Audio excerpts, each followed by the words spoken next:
আবার শুরু। প্রতিদিন এত ছবি তুলে কি করো তুমি? বাসায় মানুষের ছবি গ্যালারি জুড়ে থাকলে ভালো লাগে। তাই বলে এত ছবি প্রতিদিন? ভাবি এত সকাল সকাল কেন আসতে পারি না?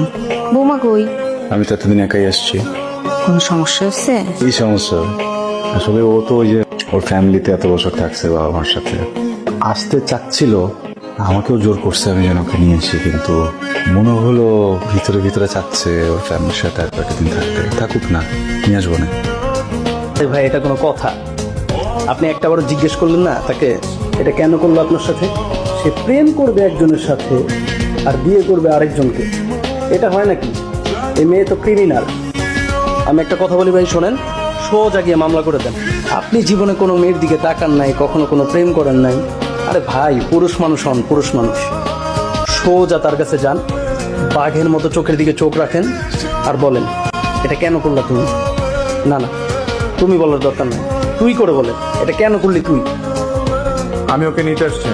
মানে হচ্ছে আমি চাচ্ছি না নেহা এই বাসায় থাকুক, কারণ আপনারা ওর মেন্টাল কন্ডিশন বুঝতেছেন না। ও এখানে থাকলে লিটারালি পাগল হয়ে যাবে। নেহা যাও, রেডি হও, চলো আমার সাথে। তোমার ওর কথা চিন্তা করা লাগবে না, ওর ফ্যামিলি আছে। হ্যাঁ, ওরে দেখার জন্য ওর ফ্যামিলি আছে, আমরা ওকে দেখে রাখবো। বিয়ে কোনো সিম্পল বিষয় না, বিয়ে একটা পবিত্র সম্পর্ক।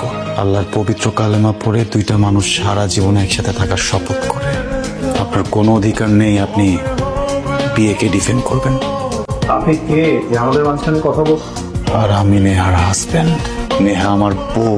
এই লোকের ব্যবহার দেখছ? আপনি চুপ করেন। কেন চুপ করবো? হ্যাঁ, আপনি আমার বাসায় এসে আমার গেস্টের সাথে খারাপ ব্যবহার করবেন, যা খুশি তাই বলবেন, আর আমি কিচ্ছু বলবো না? আর আপনাকে কত কিছু বললাম সেদিন, আপনার লজ্জা নাই? আপনি আবার আমার বাসায় আসছেন। হ্যালো, আসসালামু আলাইকুম স্যার। অবশ্যই।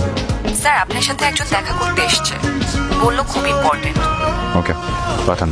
ভাই আপনার সাথে আমি কিছু কথা ছিল। নেহা আমাকে ভালোবাসে ভাইয়া, আপনি যে মানুষটাকে নিয়ে কথা বলছেন সে আমার স্ত্রী। কিন্তু ও তো আপনার সাথে ভালো নেই ভাইয়া। ও তো আপনার সাথেও ভালো ছিল না রাফি। আমি বুঝতে তা না পারি হলে কি আপনাদের ব্রেকআপটা হতো? সেটা একটা ডিফারেন্ট স্টোরি ছিল। ডিফারেন্স স্টোরি সবার লাইফেই থাকে, এসব ডিফারেন্সেস গুলো আছে তাই বলে কি আমি আমার সংসার ভেঙে ফেলবো, বের হয়ে আসবো এখান থেকে? কিন্তু নেহা তো আপনাকে ছেড়ে আসতে চায়। আমি থাকতে চাই। জোর করছেন? আপনি আমার বিয়ে করা ওয়াইফকে নিয়ে আমার সামনে বসে বাজে কথা বলছেন। আমি নেহার হাজব্যান্ড। নেক্সট টাইম যদি আমার ওয়াইফের নামও আপনার মুখে শুনি না, মুখ ভেঙে দিব। বিয়ের পরে একটা ছেলে কেন একা থাকে, কেন বৌমাকে বাপের বাড়ি রেখে আসে, এগুলো দেখেই তো সব বোঝা যায় না, জানা যায়। কি বলতেছ? আমি কিছু বুঝতেছি না। জীবনটা অনেক কঠিন বাবা, এ নিয়ে তো একদম চিন্তা করিস না। একজন ভালো ডক্টরের কাছে নিয়ে যাবো, ট্রিটমেন্ট করলে তো বিষয় ঠিক হয়ে গেছে। আমার ডক্টরের কাছে কেন যেতে হবে? কি হয়েছে বলো? ওকে ডাক্তারের কাছে নিয়ে গিয়ে ওকে কিছু বলার দরকার নাই, মানে তুমিই ডাক্তারকে বলো। নেহা ওর মাকে বলছে, ওর মা আমাকে ফোন করে বলছে। মাকে কি বলেছেন? বিয়ের আগে যখন আপনার সাথে আমার কথা হয়েছিল আমি জিজ্ঞেস করেছিলাম না কাউকে পছন্দ করেন কিনা, বলেছিলেন করেন না। সেদিন যদি সত্যটা বলে দিতেন তাহলে আমি আপনাকে বিয়ে করতাম না। আমি আমার ফ্যামিলির মানুষের সাথে চোখে চোখ মিলাতে পারি না, প্রতিবেশীদের সামনে ছোট হচ্ছি, আমি অফিসে ছোট হচ্ছি। আপনি একটু সেলফিশ। কখনো না কখনো তো সংসার গোছাবেন। আপনার জীবনে যে মানুষটা আসবে তার সাথে একই কাজটা করেন না যেটা আমার সাথে করেছেন।